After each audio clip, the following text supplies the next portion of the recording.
What is up, my friends? Today we are going to be learning how to write a song. Now, there's a bunch of ways you could write a song. I've got 5 different ways that we could start writing a song today. So let's talk about those. If we start with number 1, start with a beat. So maybe you're walking down the street and you've got this,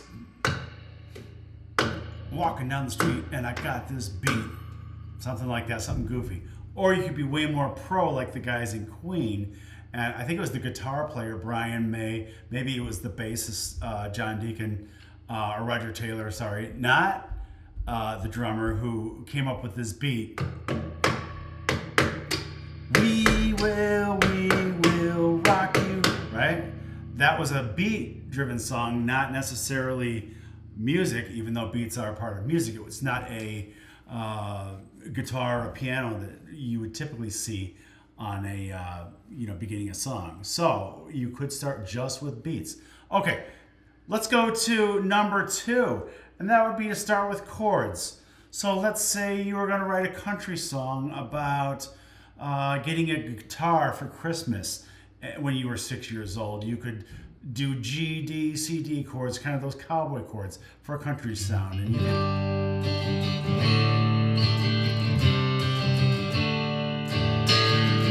One Christmas morning, I woke up to see 6 metal strings staring back at me. I don't know, I just made that one up there. Okay, chords are a very common way to write songs. So maybe you start with open chords and you're doing that kind of a country sound. Or maybe you're more of a punk rocker and you want to do distorted bar chords. So you do something like this.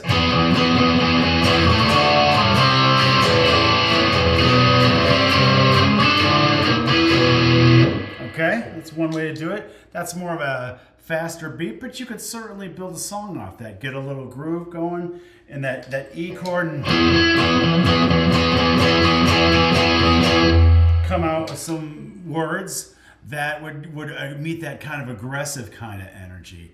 And we could build a song structure off of that. So if we had maybe one pattern for the verse, and then we came up with a second pattern for a chorus,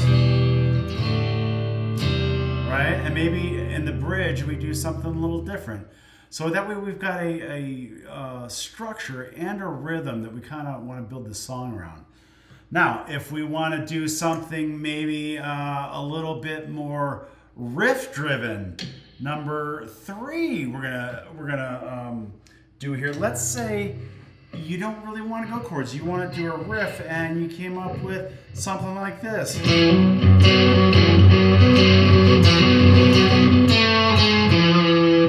Okay, now you could figure out what key you were playing in and you could get chords to sit underneath that melody, but that melody is the real hook that is going to drive the song. That you maybe the intro starts with that, and maybe the after the first chorus you go back into that and you've got some sort of riff like this in a different song. Maybe has a little delay on it like this.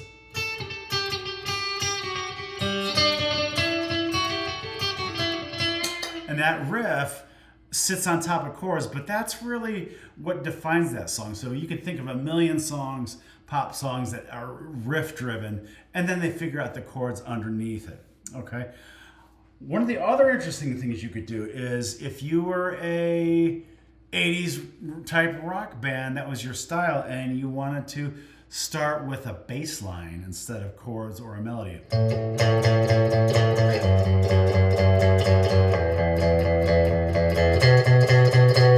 Simple eighth notes, that could certainly be the basis for a whole song. Or you could, get more of a funky type of bass line. And you have a walking bass line. You could do that. You could build a song around that. And then you could then get together with the guitar player or the piano player and figure out chords that will work on top of that bass line. Okay?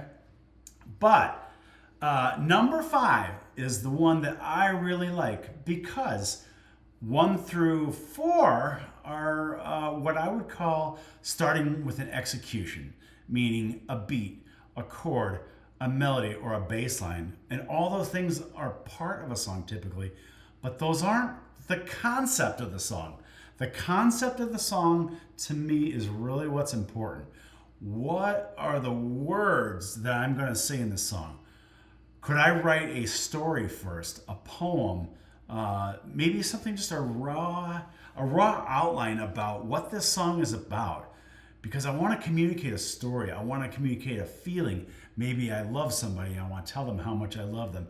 Maybe I miss them so much. I want to tell them how much I miss them. Maybe I'm really angry about something that's not right in the world and I want to change things. So then I go to these angry, aggressive bar chords maybe. That would be an execution. But the concept is, what am I angry about?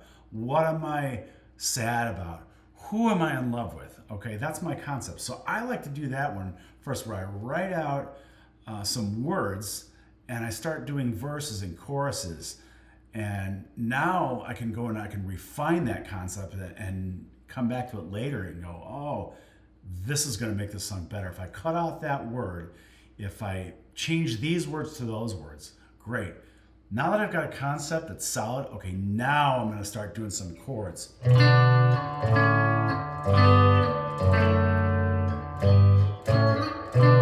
going to try to come up with something unique that's going to fit those words, fit that feeling, so that both the words and the music kind of fit together.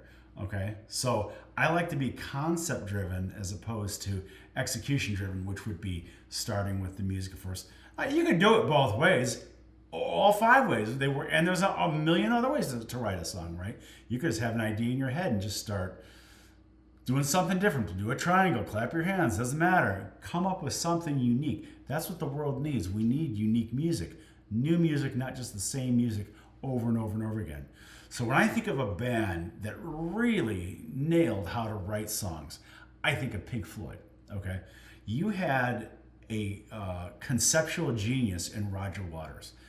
He wrote the ideas for Dark Side of the Moon, Wish You Were Here, The Wall, okay? He was a concept guy. Now, some would say he's not the best musician in the world. He's not the best singer. That may be true, but maybe you love his style. I think he's pretty good, and I think his concepts are unbelievably good, okay?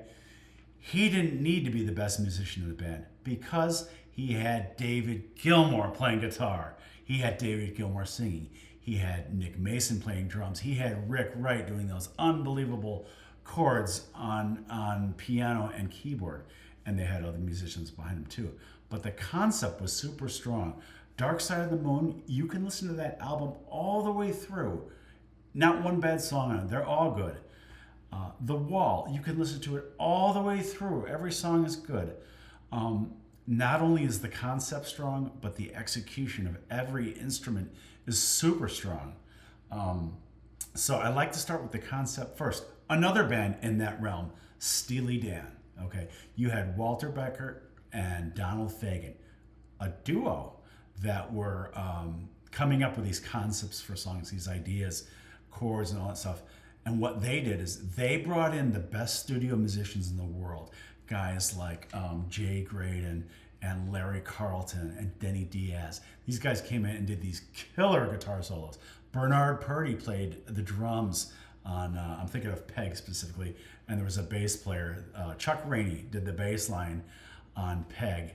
So you had this unbelievable talent doing all these executions on these songs.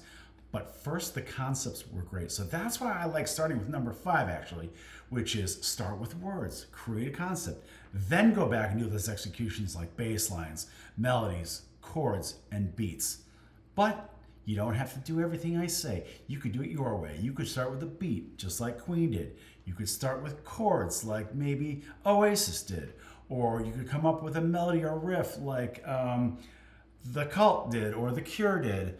And you could come up with a bass line like, the funk bands that were big in the 70s, like Flea of the Red Hot Chili Peppers. He comes up with a bass line, and John Frusciante comes up with guitars around that, and Anthony Kiedis comes in with words to support that. So there's lots of different ways to write a song. Try all 5. See which way you like, and give me a comment. Tell me how you write songs. I'd like to know. If you got a link to one of your songs and you want to put it in the comments, go ahead. Give me a like, give me a subscribe. I'm going to see you next time. Thank you so much for coming to Adam's Music. We'll see you then. Take care.